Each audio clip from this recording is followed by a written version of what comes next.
ये तस्वीरें फ्रांस के Charles de Gaulle aircraft carrier की हैं, जो कि एटमी ताकत से लैस है।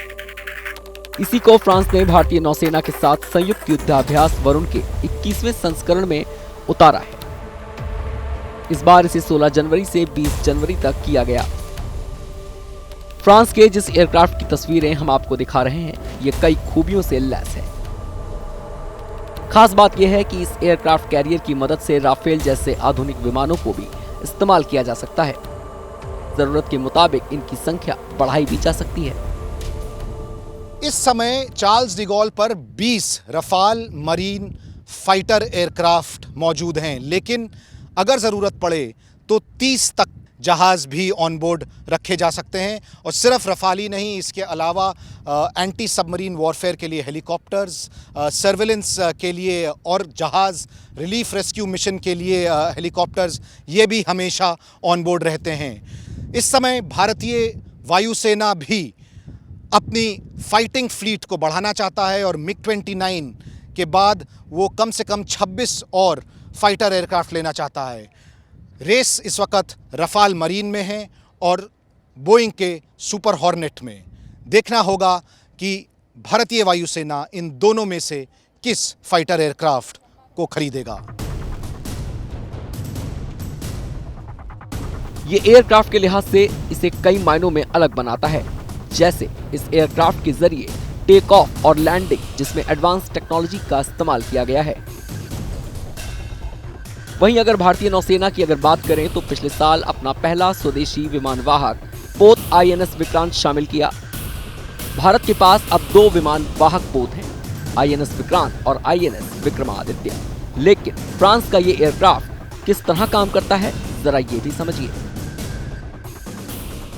चार्ल्स डी गॉल का जो फ्लाइट डेक है ये 264 मीटर लंबा है और जो इसका रनवे है वो 75 मीटर लंबा है। लेकिन इसकी जो खास बात है, इस किस्म के एयरक्राफ्ट कैरियर को कैटोबार एयरक्राफ्ट कैरियर कहा जाता है। इस पे कैटोपल्ट सिस्टम होता है जिससे हवाई जहाज़ लॉन्च किए जाते हैं।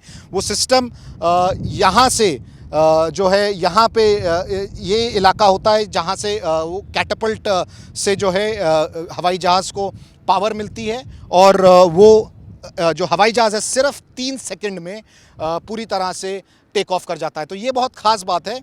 3 सेकंड में जो है जो स्पीड है वो बहुत ज़्यादा है। स्टोबार में थोड़ा और समय लगता है और क्योंकि 2 कैटपल्ट सिस्टम्स लगे हुए हैं इसमें, तो इसका मतलब है कि 2 एयरक्राफ्ट एक साथ उड़ान भर सकते हैं। और ये छोटा सा कैबिन है जहाँ से जो ये कैटपल्ट सिस्टम है उसको पूरी तरह से मॉनिटर किया जाता है।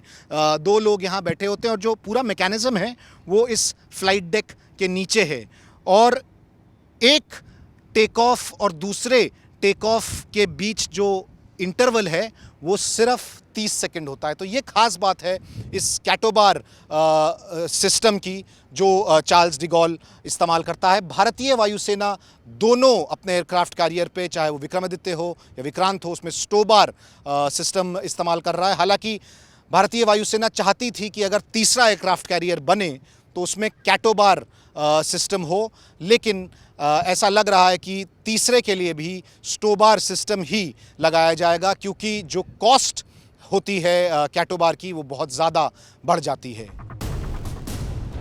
Charles de Gaulle anti submarine क्षमताओं से भी लैस है, जिसे एक हेलीकॉप्टर के जरिए इस्तेमाल किया जाता है।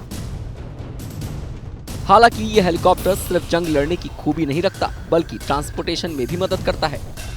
किसी भी युद्धपोत के लिए एंटी सबमरीन कैपेबिलिटीज़ बहुत ही महत्वपूर्ण होती हैं, यानी कि ऐसी क्षमता होनी चाहिए शिप पर जिससे सबमरीन्स को निशाना बनाया जा सके। और जो एयरक्राफ्ट कैरियर है उस पे ये खास NH-90 कैमो हेलीकॉप्टर है जो कि एंटी सबमरीन वॉरफेयर में स्पेशलाइज करता है। और इसका एक और ख़ास बात है कि इसके अलावा ये ट्रांसपोर्ट हेलीकॉप्टर के रूप में भी इस्तेमाल किया जाता है। 20 से 25 लोगों की इसकी कैपेसिटी है। तो अगर किसी को जहाज़ पे लाना है या यहाँ से कहीं और ले जाना है तो इस हेलीकॉप्टर को इस्तेमाल किया जा सकता है। और 3 टन की इसकी क्षमता है सामान लाने की। तो कोई भी ज़रूरी सामान जो कि एयरक्राफ्ट कैरियर पे लाना होता है जल्दी में, उस समय ये हेलीकॉप्टर इस्तेमाल किया जाता है।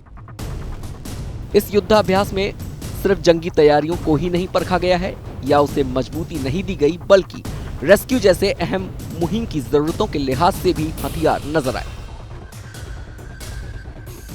एयरक्राफ्ट कैरियर पे सिर्फ फाइटर जहाज़ नहीं होते, लेकिन और भी काफ़ी महत्वपूर्ण जहाज़ होते हैं और रेस्क्यू मिशंस जो हैं उसके लिए खास हेलीकॉप्टर है डाफो। इस तरह का हेलीकॉप्टर जो है खास स्पेसिफिकेशंस होती हैं इसकी, और ये रेस्क्यू और रिलीफ मिशन के लिए बना हुआ है और इसमें डीप सी डाइवर्स को ये अकोमोडेट कर सकता है। और अगर कोई त्रासदी होती है और ज़रूरत होती है तो बहुत ही जल्दी इस हेलीकॉप्टर को जो है ऑपरेशनलाइज कर दिया जाता है। इस वक्त ऐसे 2 हेलीकॉप्टर ऑन बोर्ड हैं और जो हाल ही में भारत और फ्रांस की नेवी के बीच वरुणा एक्सरसाइज हुई थी, उसमें रिलीफ और रेस्क्यू ऑपरेशंस का भी एक अभिन्न हिस्सा था। इतनी खूबियों के साथ ये भी समझना जरूरी है कि जंग की सूरत में आखिर इन एयरक्राफ्ट कैरियर को कमांड किस तरह किया जाता है। तो इसके लिए आपको समझना होगा इसके नर्व सिस्टम, यानी उस कमांड सेंटर को जहां से ये ऑपरेट होते हैं।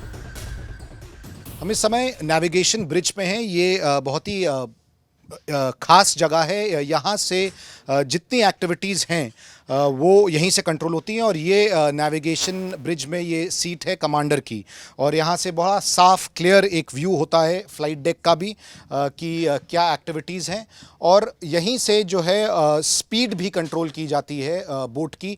वो बहुत ज़रूरी है क्योंकि एक ऑप्टिमम स्पीड चाहिए होती है एयरक्राफ्ट को टेक ऑफ और लैंड करने के लिए।